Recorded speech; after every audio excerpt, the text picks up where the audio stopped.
जिसने जिंदगी भर कोई अच्छा कार्य नहीं करा, पर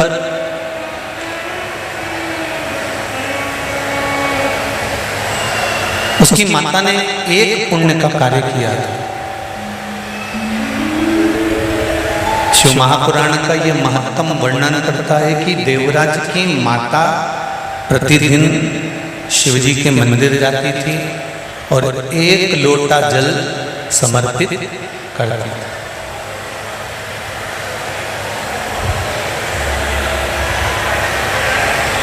अब एक बात का स्मरण आपको रहे, जब पांडवों ने यज्ञ करा, उस यज्ञ में एक घंटा लगाया गया।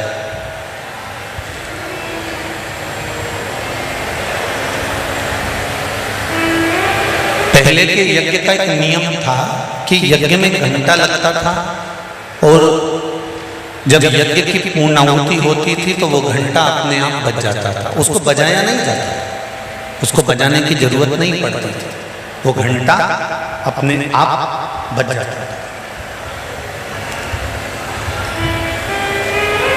पर पांडवों के उस यज्ञ में वो घंटा नहीं बजा। जब पांडवों के यज्ञ में वो घंटा नहीं बजा, तब पांडवों ने गुरुजी से जाकर कहा, गुरुदेव आखिर कारण क्या है जो ये घंटा नहीं बजा? हमने क्या यज्ञ ठीक नहीं करा? हमने क्या अनुष्ठान ठीक नहीं करा?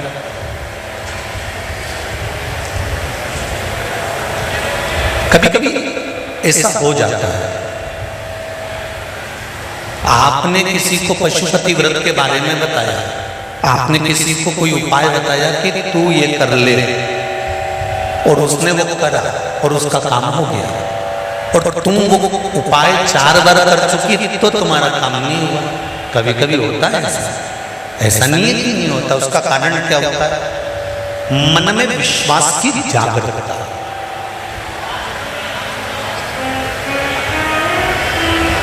मन में विश्वास की प्रबलता।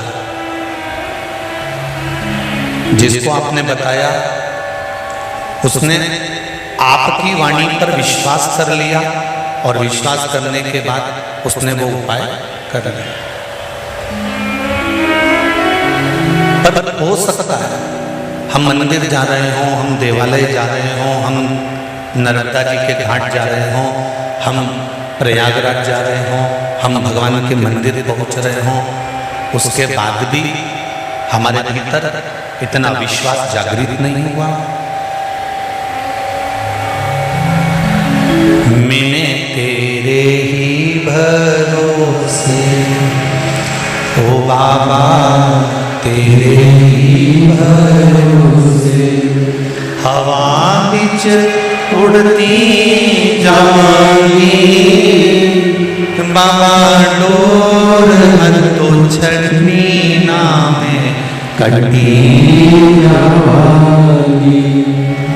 भोले मैं तेरी पतंग, ओ शंभू मैं तेरी पतंग, हवा बिच उड़ती जाऊंगी, बाबा डोर हटो छड़ी नामे कटी जाऊंगी।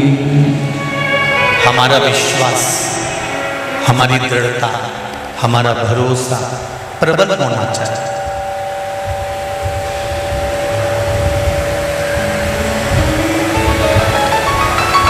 शिव महापुराण में आप भीड़ बढ़ाने के लिए कभी मत जाना, और हम तो आपके भी हाथ जोड़े। जरूरी नहीं है कि तुम भीड़ बढ़ाओ। शिव महापुराण की कथा में जितनी देर तुम बैठो, उतनी देर तुम ये विश्वास मानकर बैठना कि मैं बैठी हूं बाबा के चरणों में, तो ये मेरा विश्वास है कि शंकर भी मेरे कार्य सिद्ध करने के लिए मेरे घर तक पहुंच।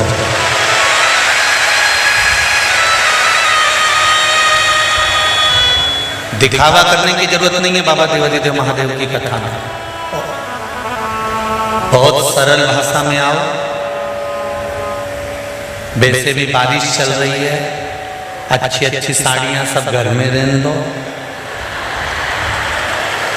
जो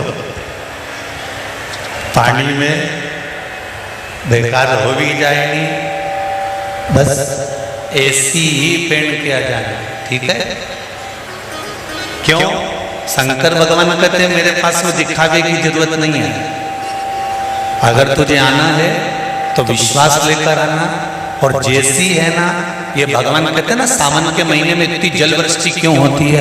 आषाढ़ में नहीं हो, भादों में नहीं हो, कुंवार में नहीं हो, कार्तिक में नहीं हो, और सावन में इतना पानी क्यों गिरता है? शंकर भगवान कहते हैं कि सावन में पानी इसलिए, और तुम देखना सावन में शादी ब्याह भी नहीं होते हैं क्या?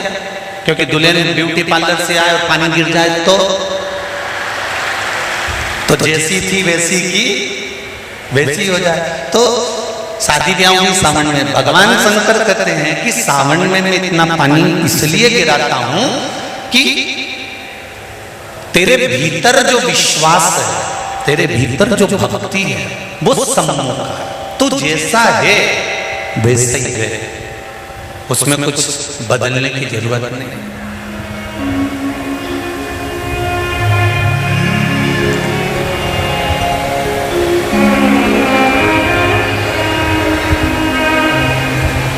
हम बहुत सारा चंदन लगा लें, माला माला पहन लें, और शंकर जी के बहुत बड़े भगत बन के बैठ जाएं, तो भगवान शंकर कहते हैं ऐसे भगत बनने से कुछ नहीं होगा।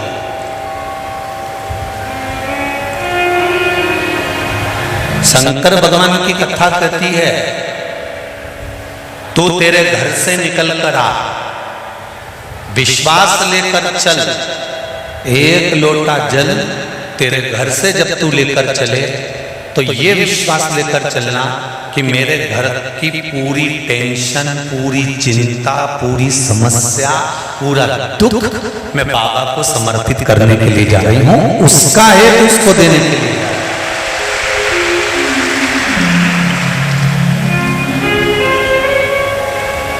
और कितनी भी अच्छी पड़ोसन होना, मंदिर में अपना दुख उस पड़ोसन को कभी मत सुनाना। कितना बड़ा भी करोड़पति तुम्हारे साथ मंदिर में बैठा हो और तुम्हारे पास में पर्स में अगर पैसा नहीं है, तुम्हारे पास में कोई रुपया नहीं है, तो तुम अपनी पड़ोसन से मांगकर 1 रुपया भी मंदिर में मत चढ़ाओ।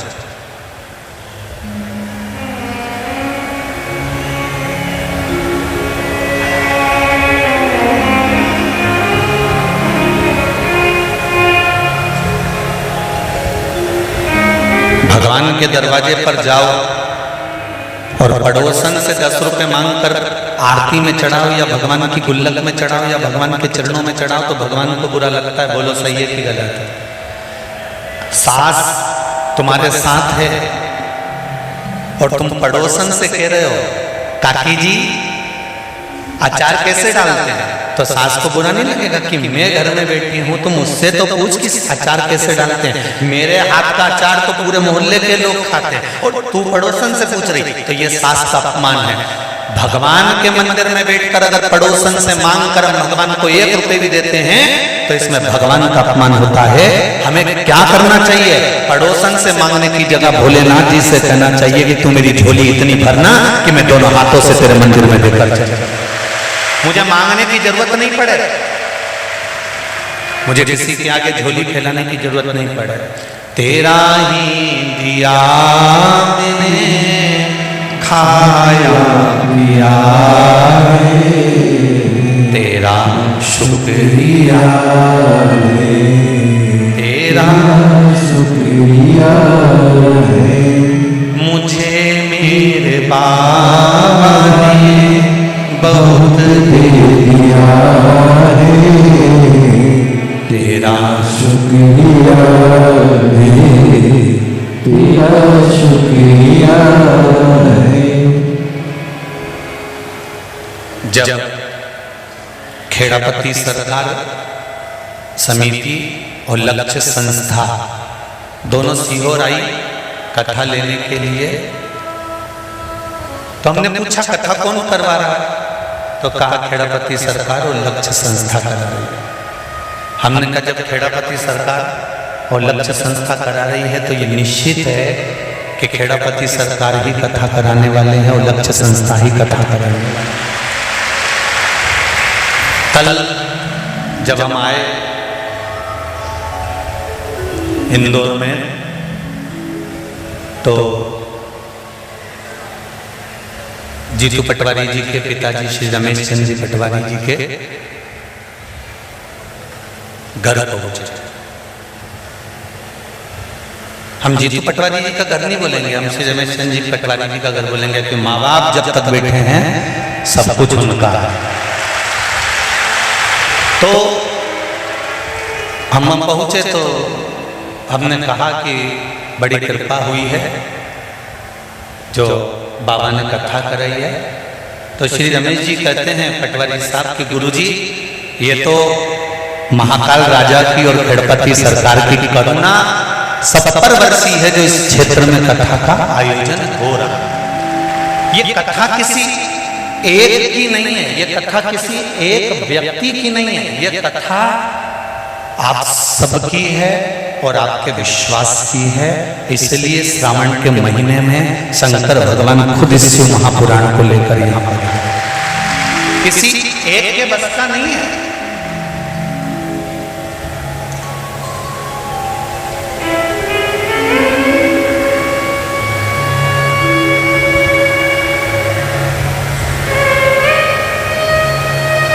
मंदिर का जब घंटा नहीं बजा, मंदिर का जब घंटा नहीं बजा तब पांडवों ने पूछा हमारी सेवा में कोई कमी रह गई है क्या, हमारी सेवा में कोई कमी है? कहा यज्ञ तो ब्राह्मणों ने पूर्ण करवाया। कर्म कांडी ब्राह्मण जब कोई पूजन कराने बैठता है तो अपने दिल से, अपने चित्त से, अपने मन से, अपने भाव से भगवान को रिझाकर पूर्ण पूजन कराता है। और हमेशा जजमान के हित के लिए जितना कर सकता है एक ब्राह्मण, एक कर्मकांडी ब्राह्मण उतना करता है। दुनिया के लोग अपने घर में दिवाली की पूजन करते हैं, पर ब्राह्मण अपने घर की दिवाली को छोड़कर जजमान के घर में दिवाली पूजन करने जाता है कि इनका भंडार भरा है। इनका भंडार भरा रहेगा तो ये संपूर्ण विश्व का भंडार का आनंद भरते रहेंगे। इसलिए एक कर्मकांडी ब्राह्मण अपना पूर्ण आशीर्वाद, पूर्ण आनंद देता है।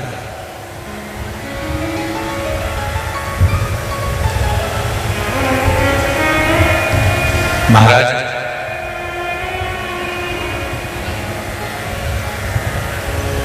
शिव कथा कह रही है, घंटा नहीं बजा। जब घंटा नहीं बजा, ब्राह्मणों ने कहा कि हमने यज्ञ पूरा करवा दिया, हमने यज्ञ अच्छा करवा दिया, पर दो तरह का यज्ञ होता है।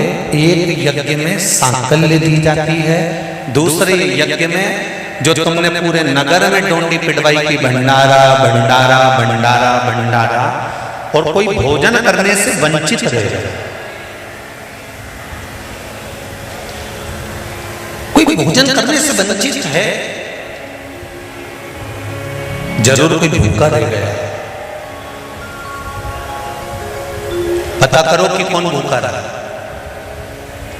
सेवकों को भेजा, नकुल, सहदेव, अर्जुन, भीम सब गए। तब पता करा कि एक बूढ़ा व्यक्ति अपने झोपड़े में बैठा हुआ है, और झोपड़े में बैठा हुआ वो बूढ़ा व्यक्ति कह रहा है कि मैं भंडारे का भोजन ग्रहण करने नहीं जाऊंगा। सबने हाथ जोड़े, नमन करा, प्रणाम करा कि क्यों भोजन करने नहीं जाओगे? तो कहा 108 अश्वमेध यज्ञ का फल अगर पांडव मुझे दे देंगे तो मैं उनके घर में भोजन कर लूंगा। अब 108 अश्वमेध यज्ञ का फल जब दिया जाता है जब 108 से ज्यादा यज्ञ आपने करे होते हैं। 10 एकादशी आपने किसी बूढ़े व्यक्ति को दे दी, 5 एकादशी आपने किसी व्यक्ति को दे दी, 3 एकादशी का फल आपने किसी को दे दिया, तो एकादशी का फल आप कब दोगे? जब आपने 15 एकादशी कर रखी होगी, 50 एकादशी कर रखी होगी, 20 एकादशी कर रखी होगी, तब तो कोई फल आप दोगे। आपके पास में अगर 10 रुपए हैं तो आप किसी को 2 रुपए दे पाओगे। अब पांडवों ने तो इतने यज्ञ कभी करे ही नहीं थे, तो वो 108 अश्वमेध यज्ञ का फल कैसे दे देते? द्रौपदी के पास में युधिष्ठिर बैठे हुए थे और पांडवों ने आकर कह दिया कि 108 अश्वमेध यज्ञ का फल चाहिए।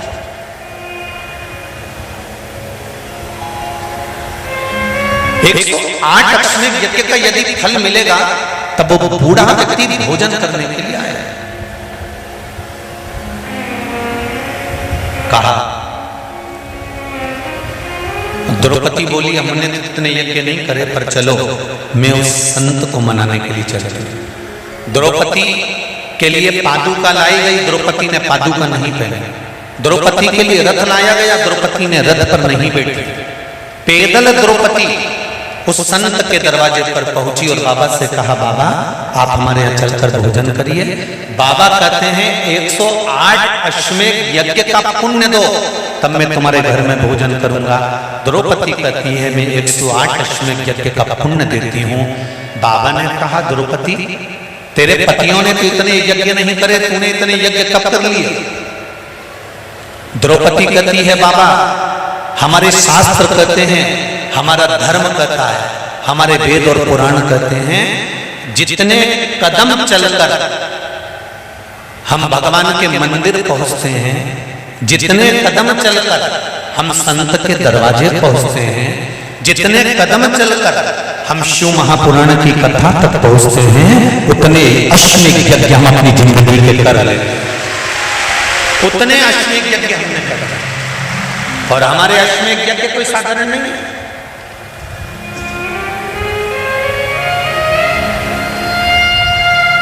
आपके दरवाजे पर आते आते हम आते हमारे इतने अश्वमेध यज्ञ हो गए, उसमें से हम आपको 108 दे देते। संत ने पुण्य लिया और संत चल लिए भोजन करने के लिए, और मंदिर का घंटा बज गया। मेरी माताओं, मेरी जीजियों, मेरे भाई, एक बात का स्मरण रहे, हम प्रतिदिन जब 1 लोटा जल लेकर शंकर जी के मंदिर में जाते हैं ना चढ़ाने के लिए, तो हम भगवान शंकर के दरवाजे जाते जाते ना जाने कितने अश्वमेध यज्ञ का पुण्य अपने हाथ में लेकर इकट्ठा कर लेते हैं। ना जाने कितना पुण्य, ना जाने कितना आनंद हम वो अश्वमेध यज्ञ का इकट्ठा करते हैं। इसलिए कहते हैं सारी समस्या का हल, जरा जम के बोलो, 1 लोटा। पर सावन के महीने में 1 लोटा नहीं, कितने? 2 लोटा दोनों हाथ से डलना चाहिए और बाबा से अपने दिल की बात कहना चाहिए।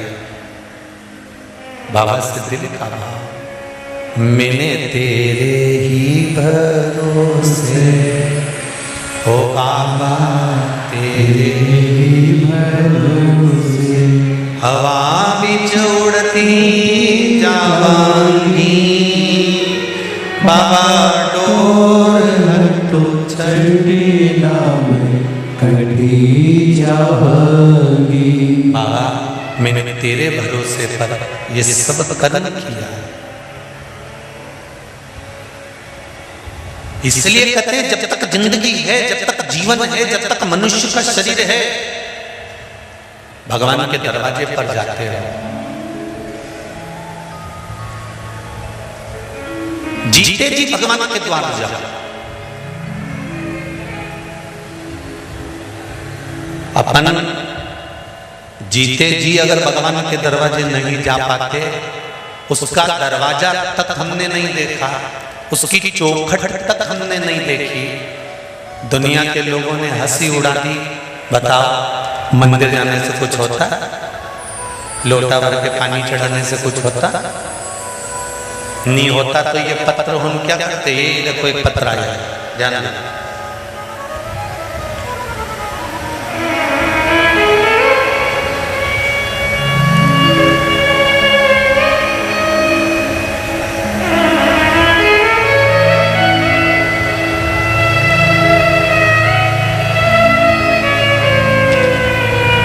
नाम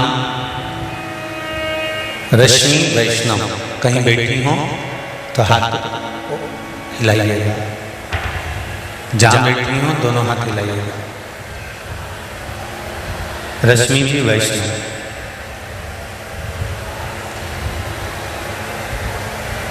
एक तो तुम इतने सारे तो आए हो रहे हैं, दिख भी नहीं रहे हो कहीं। अच्छा उधर बैठी है क्या?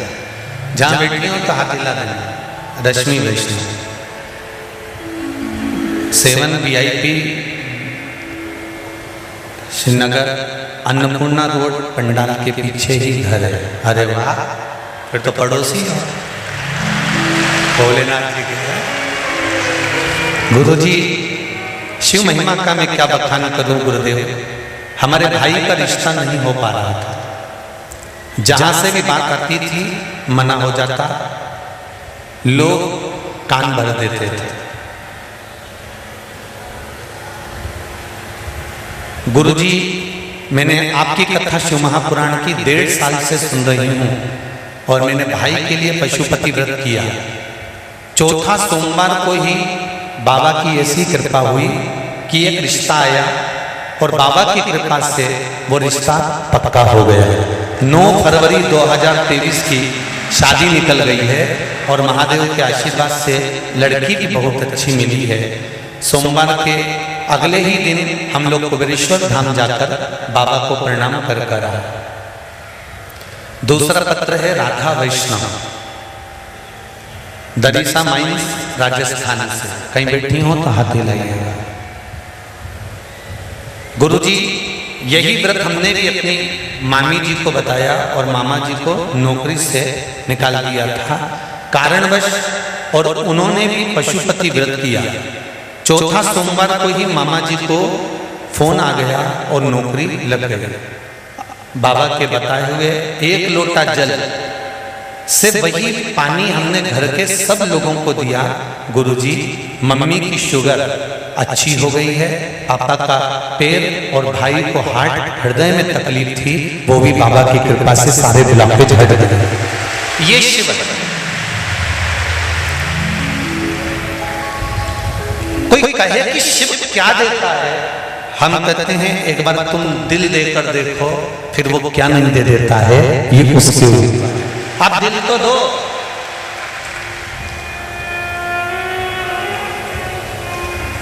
दिल तो दूसरी जगह लगा के बैठे।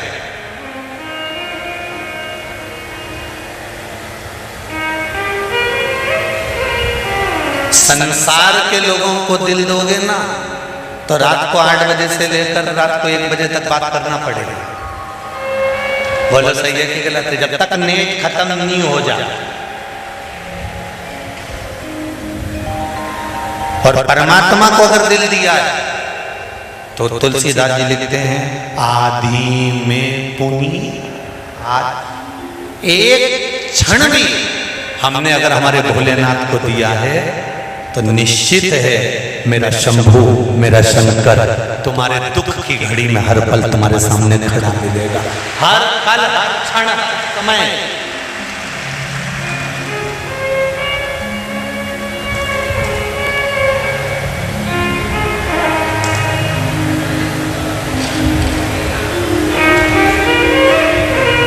छोड़ेगा नहीं।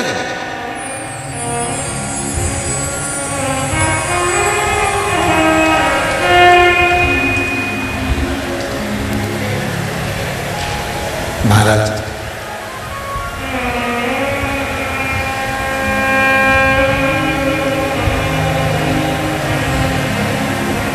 भक्ति और मुक्ति सहज। धीमा बजाओ भोलानाथ डमरू, धीमा बजाओ। धीमा बजाओ भोलानाथ डमरू धीमा बजाओ, धीमा बजाओ भोलानाथ डमरू धीमा बजाओ, धीमा बजाओ भोलानाथ डमरू धीमा बजाओ, धीमा बजाओ भोला धीमा बजाओ, धीमा बजाओ भोला धीमा बजाओ, धीमा बजाओ भोला धीमा बजाओ, धीमा बजाओ भोला धीमा बजाओ, अरे धीमा बजाओ भोलानाथ डमरू धीमा बजाओ, धीमा बजाओ भोलानाथ डमरू धीमा बजाओ, ओ धीमा बजाओ भोलानाथ डमरू धीमा बजाओ, धीमा बजाओ भोलानाथ डमरू धीमा बजाओ। भाव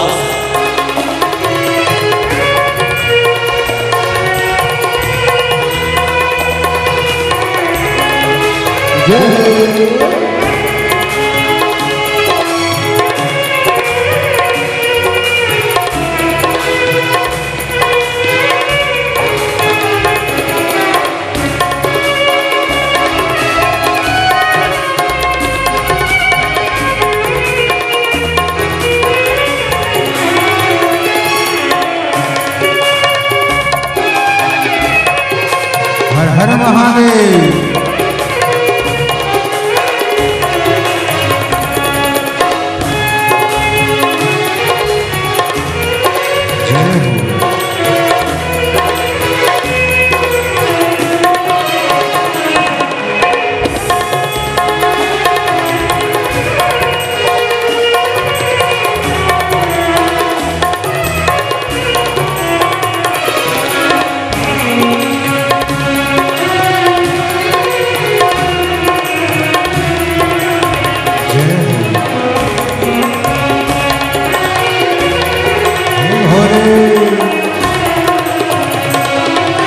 डमरू की धुन सुन के विष्णु जी आए, डमरू की धुन सुन के विष्णु जी आए, डमरू की धुन सुन के विष्णु जी आए, डमरू की धुन सुन के विष्णु जी आए, विष्णु जी आए संग लक्ष्मी को लाए, विष्णु जी आए संग लक्ष्मी को लाए, विष्णु जी आए संग लक्ष्मी को लाए, विष्णु जी आए संग लक्ष्मी को लाए। अरे धीमा बजाओ भोलानाथ डमरू धीमा बजाओ, धीमा बजाओ भोलानाथ डमरू धीमा बजाओ, अरे धीमा बजाओ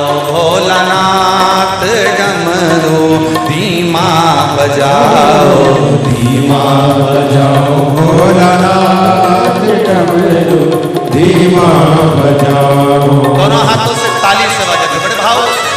हर हर भोले शंभो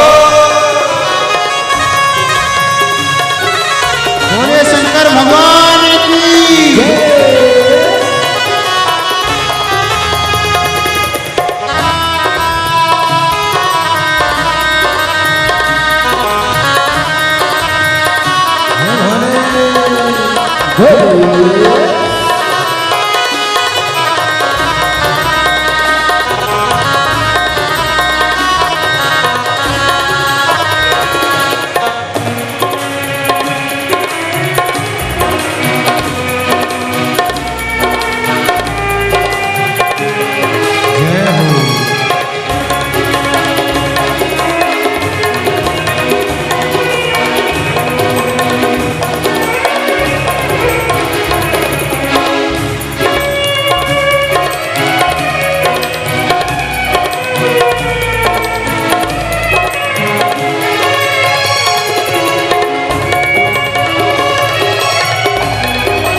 डमरू की धुन सुन के ब्रह्मा जी आए, डमरू की धुन सुन के ब्रह्मा जी आए, ब्रह्मा जी आए संग ब्रह्मणी को लाए, ब्रह्मा जी आए संग ब्रह्मणी को लाए, ब्रह्मा जी आए संग ब्रह्मणी को लाए, ब्रह्मा जी आए संग ब्रह्मणी को लाए। अरे धीमा बजाओ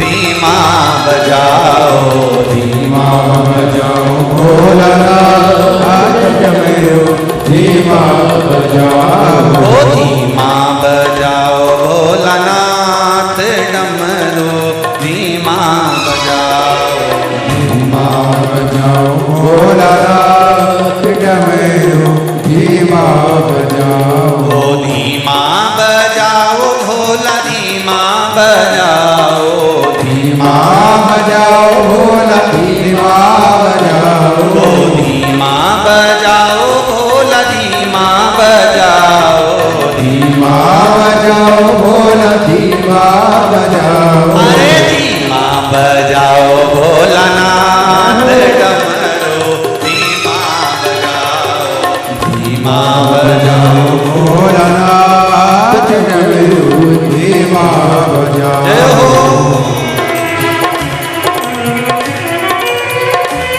जितने लोग पंडाल में 1, 2, 3 पंडाल और पंडाल से बाहर और जितने लोग सामने की बिल्डिंगों की छत पर खड़े हैं, जितने बिल्डिंगों की छत पर खड़े हैं, वो भी दोनों हाथों से थाली सेवा देते हुए बड़े प्रेम से दोनों हाथों से जय हो।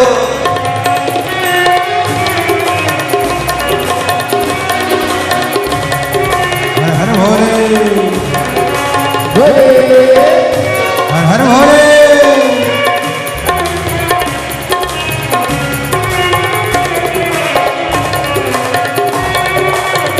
बम बम लहरी।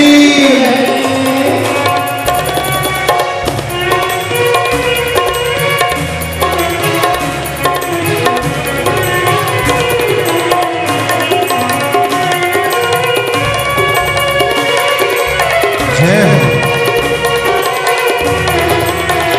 शंभो।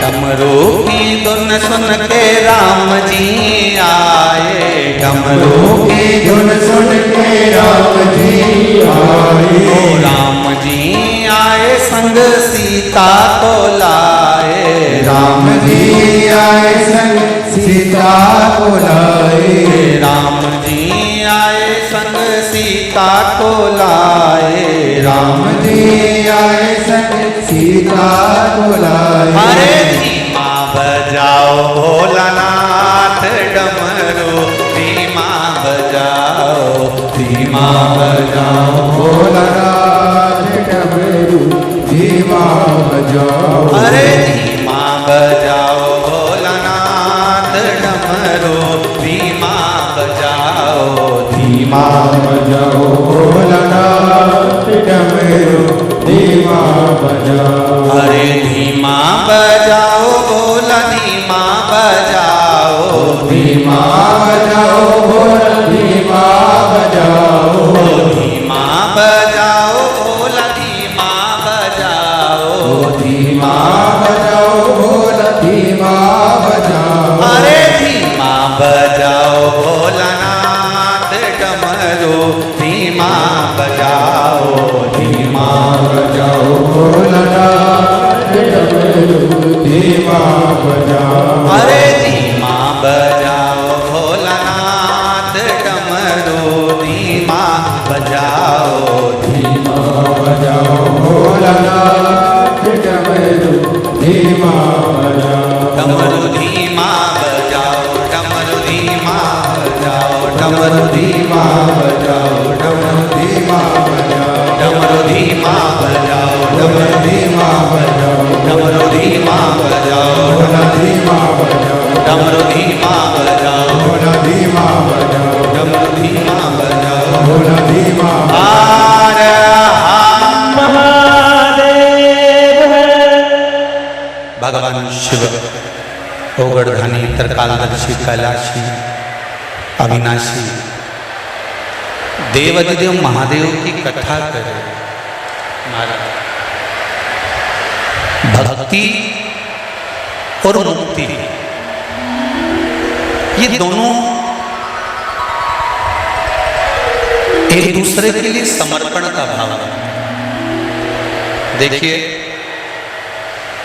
सावन के महीने में कथा सुन रहे हो और देवाधिदेव महादेव की पावन शिव महापुराण के सामने सुन रहे हो, और वो भी इधर ओंकारेश्वर उधर महाकालेश्वर, बीच में बैठ के कथा सुन रहे हो। दिल से शिव महापुराण के मूल मंत्र का जाप करेंगे और बाबा से निवेदन करेंगे।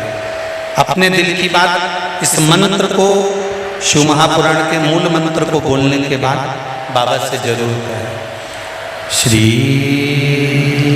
शिवाय नमस्तुभ्यं, श्री शिवाय नमस्तुभ्यं, श्री शिवाय नमस्तुभ्यं, श्री शिवाय नमस्तुभ्यं, श्री शिवाय नमस्तुभ्यं।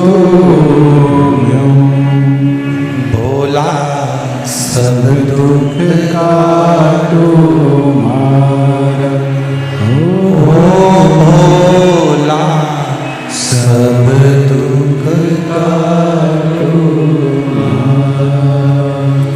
शिव शंकर जपो तेरी माला, भोले बाबा जपो तेरी माला, भोला सब दुख काटो ओ भोला सब दुख काटो शिव पुराण करती है महाराज।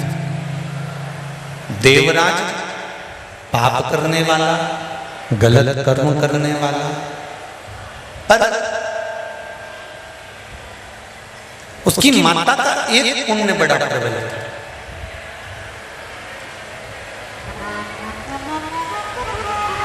फिर कहेंगे बच्चों को कार दिलाओ मना नहीं है, पर बच्चों को पहले संस्कार दिलाओ। कार दिलाओगे तो बच्चे बेचकर खा जाएंगे, और बच्चों को अगर अच्छे संस्कार आ गए तो कारों की लाइन लगा देंगे, ये निश्चित है। देवराज की माता शिव मंदिर में जाती थी और एक लोटा जल समर्पित करती थी। उसका नियम था, उसका भाव था, नियम था। और वो एक लोटा जल तब काम आया जिस समय पर देवराज के तन पर बुखार आया, शरीर तपने लगा। चोरी का सामान ले जाकर शंकर जी के मंदिर में रखकर चुपचाप, ठंड लग रही थी तो दुबक कर बैठ गए।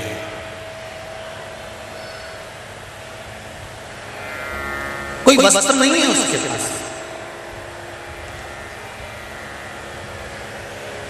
पर शरीर को दुबक कर शिव मंदिर के अंदर बैठ गया। वहां कोई विद्वान ब्राह्मण मस्तक पर त्रिपुंड लगा हुआ है, कंधे पर जनेऊ पड़ी हुई है, गले में रुद्राक्ष की माला है, और ब्राह्मण शिव महापुराण का पाठ कर रहा था। ब्राह्मण जब शिव महापुराण का पाठ कर रहा था तो थोड़ी थोड़ी देर में वो मुख से हर हर महादेव बोल रहा है।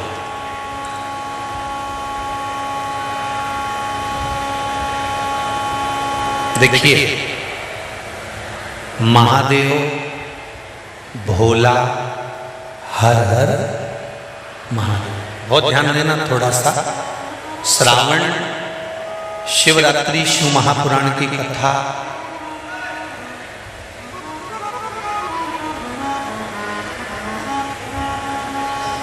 खेड़ापति और लक्ष्य सेवा संस्थान द्वारा चल रही है। इसमें आपको 3 चीजों का स्मरण करना है। महादेव, भोला और हर हर महादेव। इन तीनों का उच्चारण कहां कहां पर करना चाहिए वो समझिए जरा। अभी तक जितनी भी आपने शिव पुराण सुनी होगी उसमें हमने ये वर्णन नहीं करा।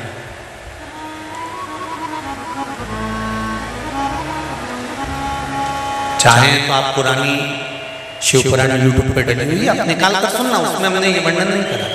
पर श्रावण महीने की शिवरात्रि शिव महापुराण की कथा यहाँ चल रही है, उसमें 3 चीजों का वर्णन बड़ा विशेष आया है। महादेव, जम के बोलो पहले, महादेव। दूसरा नंबर पर है भोला, जिसको कहते हैं भोला शंकर। तीसरे नंबर पर है हर हर। इन 3 उच्चारण को व्यक्ति को, वैसे तो आप कभी भी महादेव बोलो, हर हर महादेव बोलो, भोला शंकर बोलो, मना नहीं है, पर इन 3 उच्चारणों को कहीं कहीं बहुत जरूरी में ले लेना चाहिए। पहला, जब आप किसी कार्य के लिए आगे बढ़ रहे हो और वो कार्य हो ही नहीं रहा, बहुत प्रयास कर लिया आपने और वो काम हो ही नहीं रहा, अथक प्रयास कर कर थक गए, तब घर से जब निकलो तो एक विचार कर कर निकला, मुख से कहकर निकलना कि आज मैं इस कार्य के लिए जा रहा हूं और मेरे साथ मेरा महादेव जा रहा है। कौन जा रहा है? महादेव जा रहा है। वापिस आओगे, ज्यादा से ज्यादा ये होगा 15 दिन, 20 दिन, 25 दिन, 30 दिन लगेंगे। जो कार्य कर कर आए हो उसका रिजल्ट आपके पक्ष में जरूर आएगा, क्योंकि महादेव को आप साथ लेकर जाओ।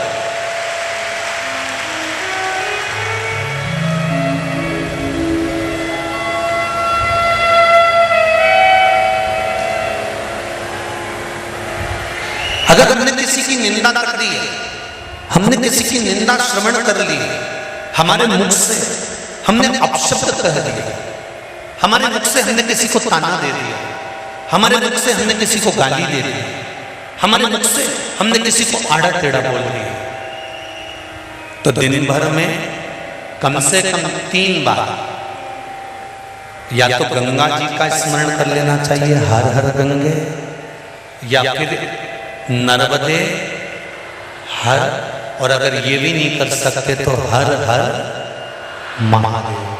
3 बार मात्र स्मरण कर लेने से जीव के मस्तक का जो पाप है वो क्षीण होने लगता है, समाप्त। तीसरे नंबर पर है भोले शंकर।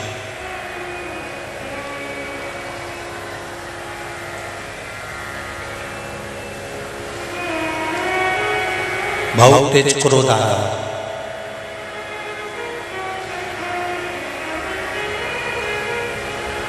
दो निर्णय पर आप बैठे हुए, एक मन कर रहा है इस लड़के से शादी करूं कि इस लड़के से शादी करें, इस लड़की से ब्याह करें कि इस लड़की से ब्याह करें, किराने की दुकान डालें कि जनरल स्टोर डालें, इस जगह पर नौकरी करूं कि इस जगह पर नौकरी करूं। उस समय पर जब 2 नाव सामने खड़ी है और एक नाव पर सवार होना है, उस समय पर एक बेलपत्र लेकर, भोले शंकर का नाम लेकर, एक बेलपत्र लेकर, भोले शंकर का नाम लेकर बेलपत्र के पेड़ के नीचे ही रखकर निर्णय ले लिया करो, वो निर्णय तुम्हारा सफल होगा, कभी भी निष्फल नहीं। एक बेलपत्र का बल कितना प्रबल है, स्कंद पुराण भी कहती है कि बेलपत्र का एक पत्ता, मात्र केवल एक बेलपत्र का पत्ता हमारे जीवन में सुख प्रकट कर देता। एक पत्र आया है, देखिए।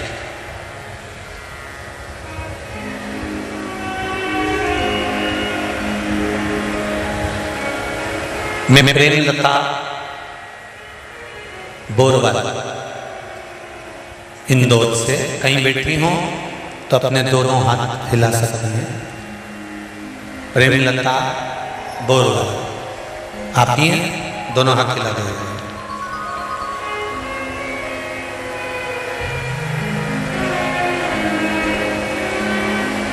हाँ दीदी, हर हर महादेव। मैं प्रेमलता बोरवाल इंदौर द्वारकापुरी में निवास करती हूँ गुरुजी।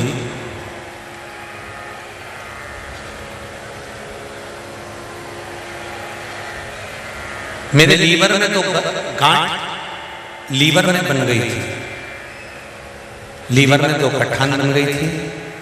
पैर से कमर तक में बहुत दर्द था, मैं खड़ी भी नहीं रह पाती थी। 2021 में रुद्राक्ष महोत्सव सियोर में हम आए थे, जहाँ से हमें रुद्राक्ष प्राप्त हुआ था। हमने उस रुद्राक्ष का जल पिया और हमें उससे बहुत आराम हुआ और अब पूर्ण रूप से वह दोनों गठान खत्म हो चुकी है। हमने जांच कराई, उसमें दोनों गठाने समाप्त हो गए। ये शिव है। बैठो बहन, हर हर महादेव। तेरी कृपा बिना न हिले एक भी अणु, लेते हैं श्वास तेरी कृपा से तनु तनु। एक बात अपने बुद्धि में बिठा कर रखिए, एक बात अपने जीवन में बिठा कर रखिए। शिव महापुराण के अंतर्गत अगर कुछ है तो आपका विश्वास, और इस पावन व्यासपीठ से फिर कह रहा हूं, जितने भी लोग इस पावन शिव महापुराण की कथा को सुन रहे हैं, माना 1 2 3 सारे पंडाल भरे हुए हैं और आप लोग बाहर बहुत देर से खड़े हो, मैं मानता हूं, पर विश्वास रखकर मेरे महाकाल राजा पर, मेरे ओंकारेश्वर पर, मेरे कुबेरेश्वर महादेव पर विश्वास रखकर एक बार दिल से शिव महापुराण की कथा यदि सुन रहे हो और 7 दिन की श्रावण महीने की पूरी कथा सुन रहे हो, कामना कर कर बैठना, ये पक्का है 3 महीने में तुम भी कुबेरेश्वर धाम में आकर मिलोगे, ये निश्चित है।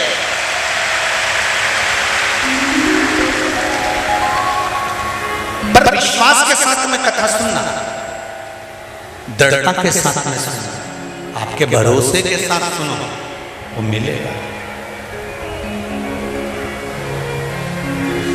कौन क्या बोल रहा है, पड़ोसन क्या बात कर रही है, पड़ोसन कितनी देर से उठा बैठक कर रही है, कहीं जा रही कहीं आ रही, हमें उससे मतलब नहीं। हम तो शंकर को पाने के लिए आए, हम शंकर का कथा सुनने के लिए आए, हम शंकर का स्मरण करने के लिए आए।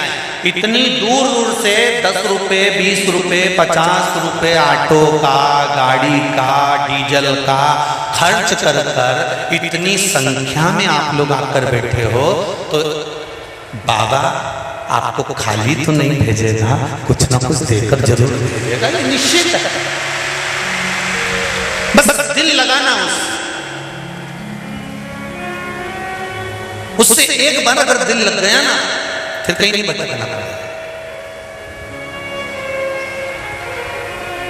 हम पहले भी कथा में बोले, आज फिर बोलते हैं, अगर किसी से दिल लगा लेते हैं ना, तो आधा खर्चा तो वही उठाता है। ये तो केवल फोन करके बोल देती है मेरा बैलेंस खत्म हो गया। बापड़ा के पास कहीं नहीं, उसके पास कुछ भी नहीं, कहीं से भी लाएगा पर बैलेंस डलवाए। 3 दिन से सोच रही मेरी घड़ी का सेल खराब हो गया। घड़ी का सेल काय को चिंता करे, मैं दूसरी ला दूंगा। दूसरे दिन तो 5000 की घड़ी ला के दे दी। सोचो, दिल लगाया एक साधारण से व्यक्ति से तो उसने खर्च उठाना चालू कर दिया, और दिल लगा लिया मेरे महादेव से तो पूरे परिवार की व्यवस्था उसने कर दी। एक बार लगाओ तो उससे, उस परमात्मा से दिल तो लगाओ। जिस दिन हमने उससे लगा लिया फिर भटकना छूट जाए। फिर क्यों भटकेगा मनुष्य?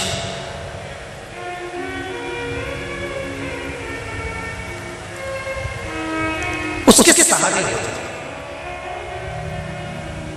भोलेनाथ दया करना, मैं तेरे भरोसे हूँ। मेरे बाबा दया करना, मैं तेरे भरोसे हूँ। जैसे प्रतिदिन अगर बेलपत्र खाओगे शंकर जी के मंदिर की तो मुख में जीवान छार छार हो जाती है। बोलो सही है कि गलत है? प्रतिदिन बेलपत्र खाओगे शंकर मंदिर की तो मुख में कई बार छाले भी पड़ जाते हैं। सत्य है कि गलत है? शिव महापुराण की कथा कहती है अति सर्वस्व वर्जते। आपको अगर बेलपत्र खाना है हफ्ते में 2 खाओ, हफ्ते में 3 खाओ। मुंह में अगर छार छार हो रहा है, छाले पड़ रहे हैं तो बेलपत्र को, शिवजी की चढ़ी हुई बेलपत्र को सुखाकर चूरा बनाकर इतनी सी चुटकी भर खा लिए, पानी पी लिए। लीवर गड़बड़ हो गया है, डायलिसिस चल रहा है, किडनी गड़बड़ हो गई है, डॉक्टर बोल रहा है कि डायलिसिस करवाना पड़ेगा, तो बेलपत्री के पीछे की जो डांट होती है जिसको आप लोग तोड़ के फेंक देते हैं, वो बेलपत्री के पीछे की जो डांट है ये ब्रह्मा विष्णु महेश, समझ में आ रहा है आप लोगों को? बीच में जो डंडी दिख रही है आपको, इसके बीच में बड़ी पत्ती और 2 पत्ती के बीच में जो खाली जगह है, ये खाली जो डंडी है इसमें 33 कोटि देवी देवताओं का स्थान होता है। किसका स्थान है? 33 कोटि देवी देवताओं।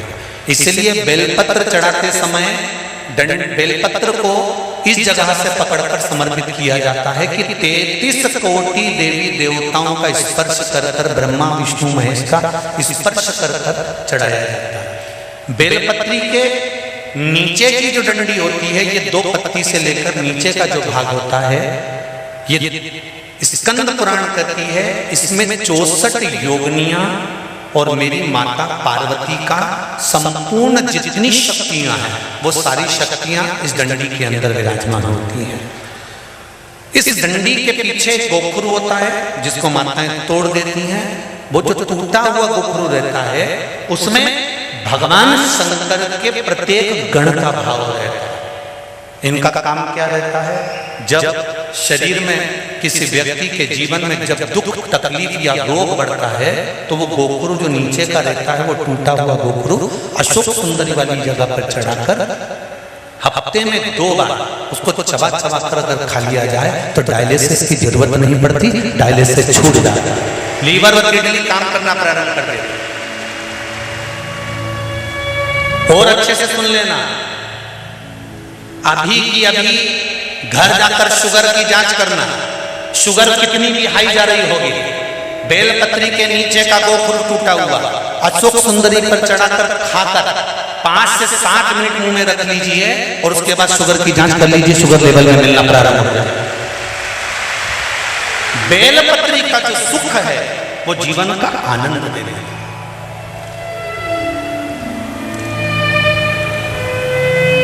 साधारण नहीं है बेलपत्र।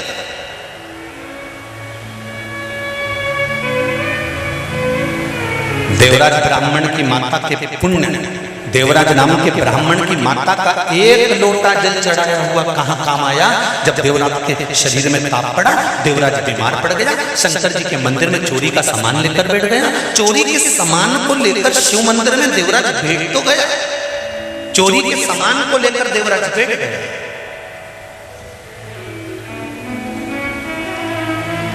थोड़ी थोड़ी देर में हर हर महादेव कहा। देवराज को गुस्सा आया, मेरे शरीर में तपन हो रही है, मेरा सिर दर्द हो रहा है, मेरे शरीर में कष्ट हो रहा है, और ये हर हर महादेव कहने में लगा हुआ है। हम कई बार कहते हैं, जितने लोग आस्था चैनल पर कथा सुन रहे हैं, जितने लोग फेसबुक यूट्यूब पर कथा सुन रहे हैं, उनसे निवेदन है अपनी टीवी का वॉल्यूम तेज कर कर सुना करो। कहा गुरुजी उससे क्या होगा? हम कहते हैं घर का व्यक्ति अगर कथा नहीं भी सुन रहा है, उसकी श्रवण शक्ति में शिव महापुराण का एक शब्द भी चला गया ना, तो उसकी जिंदगी में कभी ना कभी तो काम आ ही जाएगा, कभी ना कभी काम आ जाएगा। जब घर में पैसे की कमी आती है, जब घर में धन की कमी आती है, पैसा नहीं रहता है, सारा की सारा पैसा कहीं चले जाता है, तब मेरी घर की जो माताएं होती है ना, पति इनके पास जाकर अगर धीरे से कह दे, छोरा धीरे से कह दे, माँ बहुत घाटा लग गया है, पैसा नहीं है, तो माँ तुरंत कहती है काय को घबराए छोरा, काय घबराए, और माँ अंदर जाए और माँ ने एक डब्बे में थोड़ा सा पैसा छुपा कर रखा था, वो निकाल कर लाके दे देती है। वो माँ, वो पिता अपने बच्चों को दुखी नहीं देख सकते, माता पिता अपने बच्चों को दुखी नहीं देख सकते। उसी तरह तुम्हारा किया गया भजन, तुम्हारा किया गया कीर्तन, अगर वॉल्यूम तेज कर कर भी तुम शिव महापुराण की कथा सुन रहे हो, तो तुम्हारे कानों में अगर कुछ चले गया है, तो याद रखना तुम्हारी श्रवण शक्ति में अगर थोड़ी सी भी शिव महापुराण की कथा चली गई है, जहां तक इस शिव महापुराण की आवाज जा रही है, वहां तक अगर शंकर की कथा तुम्हारे कानों तक जा रही है, तुम भले शंकर को मानो मत मानो, तुम शिव के मंदिर जाओ मत जाओ, तुम नर्मदा जी नहाओ मत नहाओ, तुम शंकर के मंदिर में जाके एक लोटा पानी चढ़ाओ मत चढ़ाओ, पर तुम्हारे कानों में अगर शिव महापुराण की कथा का एक शब्द भी पहुंच गया है, तो ये शब्द जब जैसे पैसा खत्म हो जाता है तो मां निकाल कर दे देती है। तुम्हारी सुनी हुई कथा जिस दिन तुम्हारे जीवन में दुख सामने आकर खड़ा हो जाएगा, उस दिन माता पिता देवाधिदेव महादेव और माता पार्वती तुम्हारे जीवन का सुख प्रदान करेंगे। तुमने श्रवण करा ना करा, तुमने लिया ना लिया, तुमने ग्रहण करा ना करा,